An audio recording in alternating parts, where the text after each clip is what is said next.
7:03 on Monday, August 4th. We're at 65 degrees, going up to the low to mid-80s. Plenty of sunshine today.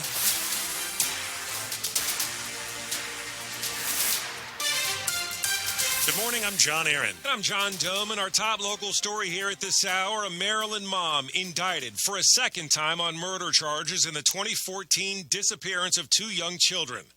WTOP's Neil Augenstein says Catherine Hoggle will be back in court today in Montgomery County. Catherine Hoggle was again indicted by a Montgomery County grand jury for 2 counts of first-degree murder in the disappearances of her children. Prosecutors say she had been released from the Clifton T. Perkins State Psychiatric Hospital and was arrested in Kent County, Maryland. Defense attorney David Felston says she was in a medical facility consistent with her court-ordered civil commitment. It's not clear whether Montgomery County prosecutors have any new evidence against Catherine Hoggle or whether they know any more about what happened to Sarah and Jacob Hoggle. Neil Augenstein, WTOP News. A single rose sits above a drainage pipe in Mount Airy where a 13-year-old boy died in a flooded drain pipe on Thursday. Last night, a vigil was held for 13-year-old Mason Kearns, who was swept into that pipe by rushing water. The force of the water kept responders from getting to him. He was trapped and subsequently drowned. This is his grandmother. I want them to remember that he was a good kid who could have made a lot of good in the world, and he's gone way too soon. And I don't know what my life's going to be like now without. She spoke to Baltimore's WMAR. More fixes could be coming to Reagan National Airport and elsewhere. That follows 3 days of hearings into January's mid-air collision between a passenger jet and military helicopter over the Potomac River. WTOP's Dan Ronan spoke with an expert. Former NTSB and FAA investigator Jeff Guzzetti says the DCA crash is the type of incident that causes fundamental changes in the way airports, airlines, the military, and other stakeholders operate. I think you're going to see recommendations related to the airspace in and around Washington National Airport.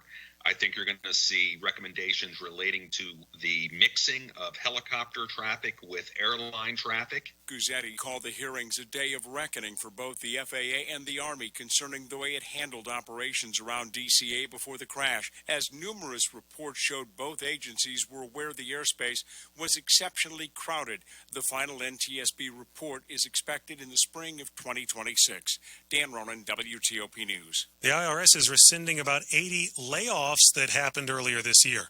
Our partners at Federal News Network obtained a memo from the IRS commissioner saying he was pulling back the RIFs given to employees at the Office of Civil Rights and Compliance. That was the first office targeted in April when the IRS was looking to reduce its workforce. It won't apply to anyone who took the deferred resignation program earlier this year.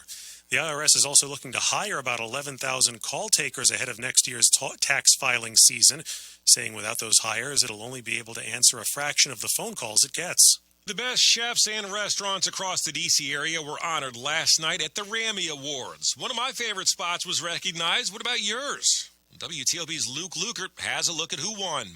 Carlos Delgado, the co-owner of Peruvian restaurants Causa and Amazonia, took home the top prize of Chef of the Year, adding to the James Beard and Michelin star accolades. If you're looking for a little less formal place to get some grub, 250 Texas Barbecue with locations on K Street and in Riverdale won Casual Restaurant of the Year. If you want to dress up a bit, Mita, a Latin American vegetable-focused establishment, won the Formal Fine Dining Restaurant of the Year. Best brunch went to the ever-popular French bistro Le Diplomat. And who should you look out for? Chef Suresh Sundas, who cooks up curry-inspired dishes on Maryland Avenue at Daru. Luke Lukert, WTOP News. Happy birthday to you. The National Zoo is having a birthday party this morning, and the birthday boy is the giant panda Bao Li, who turns 4. It's happening at 9 a.m., and the public is invited. Zookeepers will be giving him a birthday cake made of fruit. The zoo will be streaming the party live on its giant panda cam.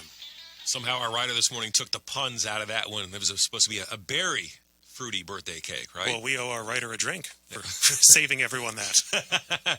All right, up ahead coming up after traffic and weather, yeah. A home seller move that most sellers would like to avoid is on the rise. I'm Jeff Claiborne. Traffic and weather's in 30 seconds.